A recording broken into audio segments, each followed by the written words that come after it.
Assalamualaikum dan selamat sejahtera semua. Kembali kita dekat channel YouTube Mona Lisa, dan dalam video kali ini saya akan review sebuah smartphone daripada Oppo. Tak lain dan tak bukan Oppo Reno 10 Pro 5G. Jadi kalau korang berminat dengan smartphone ni, dan jangan pergi mana-mana. Tapi sebelum tu jangan lupa subscribe dekat channel YouTube Mona Lisa kalau korang belum subscribe lagi.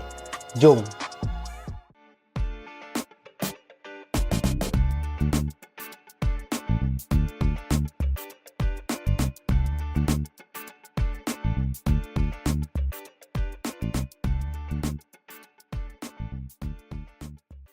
Jadi dekat tangan saya ni ialah Oppo Reno 10 Pro 5G. Tapi sebelum saya go into more details pasal dia punya specs macam mana, dia punya experience bila kita guna dan kamera dia cantik ke tak, apa kata kita tengok dulu design dia. Untuk Oppo Reno 10 Pro 5G ni, dia punya frame material dia guna plastik, tapi bukan plastik yang murah lah. Plastik dia ni memang yang high quality punya. Bila kita pegang pun dia tak rasa macam plastik sebenarnya, dia rasa macam aluminium macam tu, disebabkan glossy finish dia, dan yelah dia punya feel tu memang rasa premium. Manakala dekat bahagian belakang dia guna material kaca, dan dari segi ketahanan tu saya tak pastilah dia boleh tahan ataupun tak kalau jatuh, sebab yelah kaca kan, mungkin boleh crack. Tapi overall dari segi feel bila kita pegang tu memang dia rasa premium gila dan sangat-sangat best. So overall feel masa kita pegang Oppo Reno 10 Pro 5G ni memang dia rasa selesa dan ergonomik lah, sebab dia punya bucu dia, bahagian tepi dia, atas bawah dia tak ada yang tajam ataupun yang kasar lah. Semua tu dia ada curve, jadi bila kita pegang dia selesa dan tak rasa sakit dekat kita punya tangan.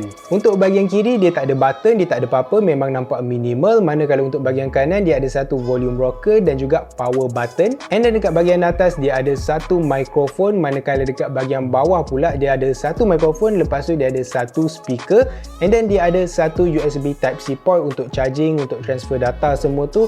Lepas tu dia juga ada SIM card punya slot. Jadi SIM card yang Oppo Reno 10 Pro 5G ni support ialah nano SIM, dan dia support dual nano SIM. Jadi korang boleh guna dual physical SIM card lah dekat device ni. So dari segi dia punya design ni, apa yang saya boleh katakan untuk Oppo Reno 10 Pro 5G ni, memang dia nampak elegan. Yang tu saya rasa first impression saya masa saya tengok, masa saya pegang, dia nampak premium dan elegan. Lagi-lagi dengan colour yang purple lavender punya colour, dan memang saya suka pegang dia tanpa casing, sebab dia punya bahagian tepi dia, dia punya form factor dan bucu dia ni memang selesa. Bila kita pegang tu dia rasa solid, dia tak rasa macam nak terkeluar daripada tangan ke tak, memang dia rasa firm grip dan sedap lah bila kita pegang tu. And then contohlah kalau korang tak suka colour option yang saya ada ni, yang warna purple yang macam lavender, dia juga ada colour option warna grey macam tu. So mungkin lagi sesuai lah dengan korang. Kalau saya pun mungkin saya prefer yang warna grey, tapi it's okay, yang ni pun still cantik.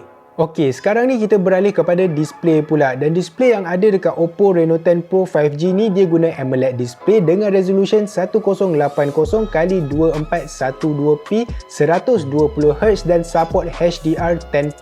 Lepas tu untuk peak brightness yang ada dekat display Oppo Reno 10 Pro 5G ni ialah 800 nits. So memang terang gila lah untuk sebuah smartphone. Yelah, lagipun dia ada HDR10+ punya certification. Walaupun kita tak gunalah sampai 800 nits punya brightness, secara average pun paling tak kita akan guna lebih kurang 500 nits macam tu.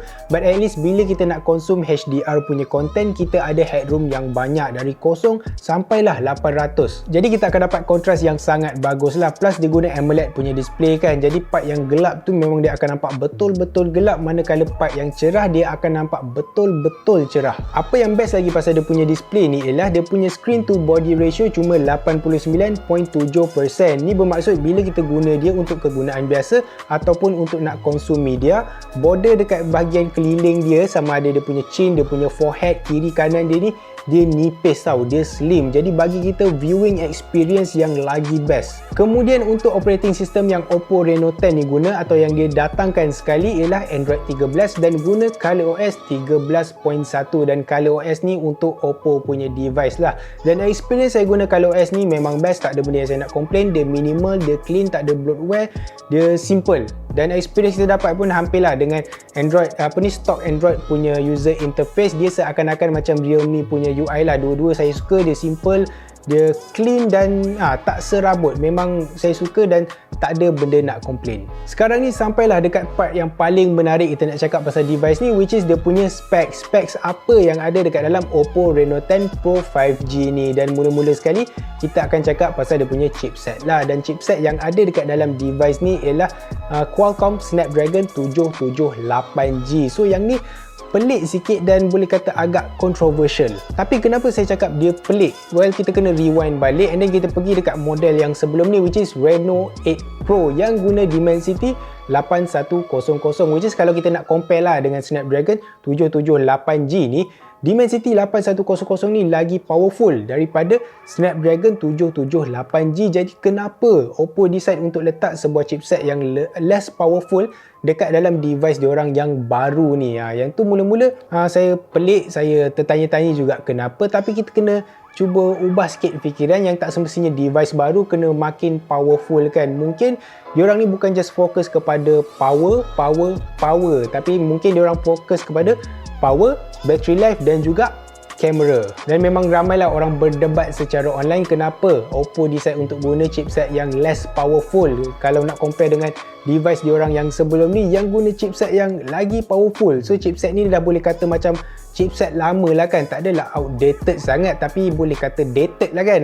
Dia tak guna yang paling latest, tapi tak ada lagi jawapan secara official. Cuma sebagai seorang pengguna yang ada akal fikiran yang logik, itu je lah yang saya boleh fikirkan. Mungkin diorang nak guna chipset yang less powerful dan nak bagikan device ni lebih efisien lagi. Dia tak guna too much power, tapi at the same time dia boleh deliver performance yang mencukupi. Alah, korang imagine macam dia bagi kita balance lah, dia bagi kita battery life yang ok, lepas tu dia juga bagi kita performance yang decent untuk kegunaan biasa. Untuk nak main game pun ok juga. Lepas tu tambah satu lagi dekat tengah, dia punya kamera. Lepas tu model yang saya dapat ni datang dengan 256GB internal storage dan 12GB physical RAM dan 4GB dynamic RAM. Dan sepanjang saya guna dia untuk buat kerja, untuk main game semua tu, memang tak ada masalah langsung. Dan walaupun saya main game at max settings dan high refresh rate punya settings, saya tak ada hadapi mana-mana isu dari segi lagging ke apa ke, tak ada. Yes, smartphone ni akan jadi suam sikit, panas-panas sikit, tapi itu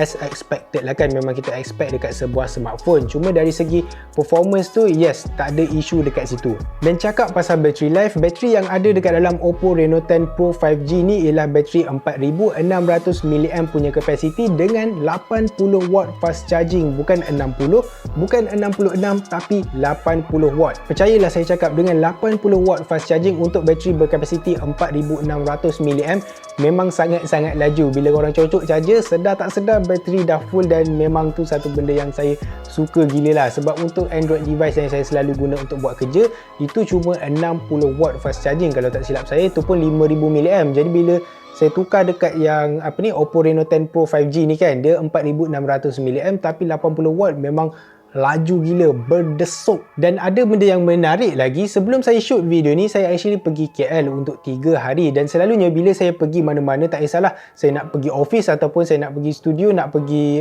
luar negeri, saya akan bawa 2 device. Selalu, sentiasa dengan saya 2 device. Satu ialah daily driver saya, which is sebuah iPhone, dan yang kedua ialah sebuah Android punya device. Dan masa saya pergi KL hari tu, saya tak naklah bawa device banyak-banyak. Saya tak naklah sampai 3 biji smartphone saya kena bawa dekat dalam sling bag kan. So saya just pilih untuk bawa 2, which is iPhone saya yang main device daily driver saya dan Oppo Reno 10 Pro 5G ni. Jadi saya guna device ni mainly untuk buat kerja lah. Ibarat macam saya guna Android device saya untuk kerja tu, tapi saya guna dekat Reno 10 Pro 5G ni. So untuk nak check email, reply email, nak test dia, ambil gambar, test video semua, nak tulis skrip, nak tulis-tulis note apa yang saya nak buat, saya buat dekat device ni. Dan sepanjang 3 hari tu, saya tak charge dia sekali pun. Saya charge dia bila saya dah sampai dekat rumah. Dan saya ingat lagi masa tu bateri ada dalam 25%. Dan korang ambil masa imagine kejap, 3 hari dan saya guna dia agak kerap juga. Tak adalah 24 jam tengok YouTube ke apa kan, tapi saya boleh tahan lah. Saya guna dia untuk 3 hari ni, 3 hari tanpa charge dengan bateri berkapasiti 4600mAh. So korang ambil masa dan fikir sendiri betapa mengagumkan benda tu. Itu yang saya cakap, mungkin sebab ni lah Oppo decide untuk guna chipset yang less power hungry sangat untuk nak jadikan Oppo Reno 10 Pro 5G ni lebih power efficient. Kita boleh guna dia lama, dapatkan battery life yang lebih lagi walaupun bateri dia ni tak berapa besar sangat. Last but not least, dia punya kamera. Untuk kamera dia guna triple camera punya setup. Untuk wide angle dia guna 50 megapiksel, ultra wide dia guna 8 megapiksel, telefoto yang ni dia guna 32 megapiksel, manakala untuk selfie kamera pula dia guna 32 megapiksel. Lepas tu untuk video korang boleh record up to 4K 30 fps dengan optical image stabilization, bukan electronic image stabilization. So in theory kita akan dapat result yang lagi bagus lah. Dan macam korang tengok dekat screen sekarang, saya akan cuba sediakan sampel-sampel video dan juga gambar. Dan untuk gambar tu, kebanyakan gambar saya ambil pada waktu malam sebab saya nak tunjuklah dia punya low light capability. Sebab dia punya main sensor ni sepatutnya kita akan dapat better low light performance dengan noise yang lagi rendah. Dan hampir ke semua gambar yang saya tunjuk ni saya ambil guna high definition mode ataupun mode yang dia guna full 50 megapiksel punya sensor. Dan saya akan tunjuk dua-dua lah, gambar yang saya tak edit langsung straight daripada kamera dan gambar yang saya cuba untuk edit. Nak tengok dia punya detail tu macam mana after saya edit dia kau-kau punya, tarik dia punya color, tarik dia punya brightness dia punya shadow, highlight tu kita dah buat macam-macam. Nak tengok macam mana dia punya detail tu, okey lagi ataupun tak. Dan personally saya rasa hasil gambar yang kita boleh dapat bila kita guna Oppo Reno 10 Pro 5G ni memang dia tak mengecewakan langsung. Hasil gambar dia lebih daripada decent, memang boleh kata cantik gila kot gambar dia. In terms of detail pun okey juga, walaupun bila kita zoom tu kita boleh nampak lah dia ada macam over sharpening sikit, dia ada digital processing, tapi bila kita edit dia ataupun straight daripada kamera, memang gambar dia tu cantik. Dan dalam video ni memang saya lebih fokus kepada dia punya main camera which is wide angle 50 megapiksel, dan saya tak guna sangat lah dia punya ultra wide 8 megapiksel dan dia punya telefoto 32 megapiksel. Walaupun ultra wide dengan telefoto tu okey, decent, tapi saya lebih kagum dengan dia punya main camera which is 50 megapiksel. Sebab dari segi detail semua dia nampak lebih sharp dengan less distortion semua. Saya just rasa yang main sensor dia ni okey, cantik. Untuk street photography pun cantik, untuk nak ambil gambar orang pun okey juga. Tak semestinya kena guna portrait mode kan, sebab portrait mode dia guna digital punya blur dekat belakang, bukan yang optical, so dia tak nampak natural sangat. Just guna dia punya main sensor. Main sensor dia berbaloi untuk kita nak guna. Jadi itu saja untuk video kali ni. Kalau korang rasa video ni membantu, korang suka video ni, apa kata korang tekan like dan subscribe dekat channel YouTube Mona Lisa kalau korang belum subscribe lagi. Dan terima kasih sebab tengok video ni sampai habis. Bye bye boh. Jumpa lagi.